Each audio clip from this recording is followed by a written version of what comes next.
Is it safe to say the music industry for hip-hop at this point, 2018, is a male-dominated industry, both in front of the camera and behind it?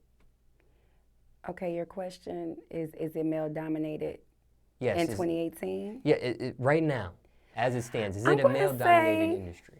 I'm not going to say it's as male-dominated as it used to be because it's so many females that are coming out of the woodwork and doing pretty well for themselves without male counterparts like we used to have. You know, we used to have a guy that represented us and had our back and all of that. And it's still a great look when you're the first lady of something and you see a woman with a movement. But like Cardi B, she didn't have no guy and she's doing really good. You know what I'm saying? Remy, even though she's affiliated with Fat Joe, she's holding her own, my opinion. Kim is holding her own. I'm holding my own. Cash Doll is not affiliated with any guys, and she's doing her thing. So I won't say it's as dominant as it used to be. I think the ladies is kind of, holding it down on our own right now. I'm talking about in terms of front of the camera, right? And also behind it. So the music industry people, managers, promoters, DJs, producers. Okay, now when you go there. Yes, the industry as a whole. The industry as a whole. The hip-hop industry. Most women want to be in front of the camera. Most women that is in the industry. So you're going to see more male promoters. You're going to see more male execs. Women pretty much like to show their talent, whatever that may be. They like to be in front of the camera. We like to get made up and be pretty. That's just naturally who we are on top of with our, talent. But I will also say that there's a lot of bosses that's behind the camera as well that are women that is doing a thing. Like my manager, Brooke Holiday, she has her own management promotional company. I don't see too many females that's doing that like I see the males that are doing it. So if we got to say it all the way around, then yeah, I will say from my perspective and what I see, the males are still kind of dominant as a whole, but as far in front of the camera, I wouldn't say as much. With the behind-the-scenes aspect of things that we just described, how easy or hard has it been for you to maneuver in the male-dominated hip-hop music industry? I've been in this game for a while, and men pretty much base everything off of their ego. And, if you're not laughing at their jokes or you're not taking their offers to go to dinner or whatever else it is, if you're not coming to the studio at 2 a.m, they have a problem with that. You know what I'm saying? And I've shut that down very fast. And my saying is always, in this business, you're either going to be the bitch or the hoe, period. And I don't mind being the bitch because I'm about my business. So for me, that was something that I had to get past fast. So if you ask about me, my reputation is solid. Tiffany Foxx is about her paper. Tiffany Foxx is very talented. And she cool, so I guess to answer your question, I mean, it was hard at one point. And they didn't want you in there. But I'm here, and they just have to accept it. So I guess before you garnered a certain type of reputation, in the beginning stages, it was probably tougher for you. It was tough. It's going to be tough trying to come in this because men are going to try you. But I got to say, it's hard to deal with a female MC because eventually, since it is a male-dominated industry, they kind of mold you into becoming a savage. They kind of mold you into becoming a beast. So the natural, how I would normally want to respond, being a woman and being polite and, being soft-spoken, that's not respected in this business at all. So I'm a little rough around the edges because I have to let you know immediately I'm not playing with you in whatever aspect that is. So all that smiling and all of that, ladies, you got to keep it to a minimum. Let them know that you're about your business first. And then, get to whatever it is that you need. Things have probably changed for you because, you know, over time you will garner a certain type of reputation. So if you're about your business, eventually word will get around. Exactly. Like, she's about her business. She's not Yes. sleeping around. She's not doing stuff like this. Of course. But at first, just from your past history, how often was sex brought up? As far as? Like, you know, I'll hear a phrase, she's effing for beats. Uh-huh. So for you, like just when you entered into the industry and that sort of thing, before you garnered a reputation of more of like your business and that sort of thing. Yeah, I never heard that about me, not one time. So, but as far as trying me, when I first got in the business, it was my fair share of a guy trying, like thinking you stupid. Like, I know what this dinner date's supposed to be about. I know with this executive, I want to help you do X, Y, Z. Now, I'm going to go if it's a respectable time and if I can bring my manager. And, you know, that's fine because whoever you are is going to be exposed.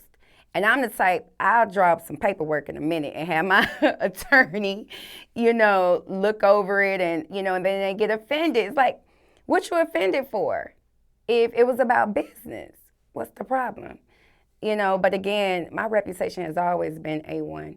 You know, it flies by kind of fast. You know who's doing what. You know who fucking for beats and who ain't. When stuff like that was brought up, and you hear a phrase, she's effing for beats or something like that, is sex brought up like kind of like it's not like directly, is it directly said to you like, this is what I'm trying to do, or is it more like... That's happened before. It has. It has happened before where this scumbag was trying to give me a part in a film. It was a major film. And this was like 8 years ago. And he flat out told me, like, you know, I'll take your career to the next level. Like, he was going through the process. I had auditioned, and it was a very professional situation. It wasn't like I auditioned in his bedroom, you know, or anything like that. It was literally a casting call. I'm not going to say what the name of the production company is, but it's very, you know, respected. And he came at me, you know, took me to dinner and was like, you know, if you want this part, this is what you're going to have to do. And it just broke my heart so bad. You know, before I knew it, I smacked the shit out of him and left. Yeah.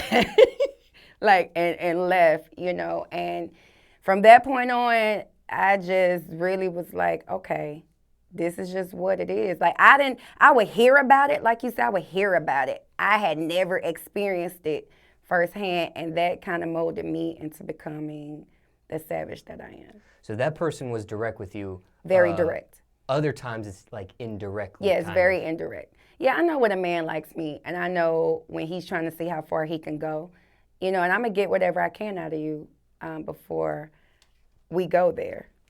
Now, let's say you would have gotten this part, which you didn't state what it was, but let's say you would have gotten this part. Yeah. Would it have blown you? I mean, 20/20 hindsight, looking back, would this part have blown you up if you would have taken it? Yes. I know it would have. It would have. But I wouldn't have been able to sleep at night, and I wouldn't have been able to look myself in the mirror after that. And that's what's important to me, you know. And I've been sexually abused before, so I don't look at sex like something that you just use to get to the next level. That is an intimate situation. You know, what anybody does with that, that's on them. But for me, I couldn't deal with that. Now, sometimes, sex is brought, she's effing for tracks. I gave you that example. But sometimes you can work with somebody and be in the studio with somebody, for example. I'm just giving you an example. And it's not she's effing for tracks. It's a legitimate chemistry. You're flirty with somebody, they're flirty back. You both mutually have some love, connection, or interest there, and it's that type of thing. Yeah. So what's the question? So you're able to tell the difference. How often does stuff like that happen? It's like any workplace. You get to working with somebody a lot, and they're supporting your dream, and you guys are in a good, talented space, and it's chemistry, you know, one thing could eventually lead to another, you know, working close with somebody that is taking your career to the next level.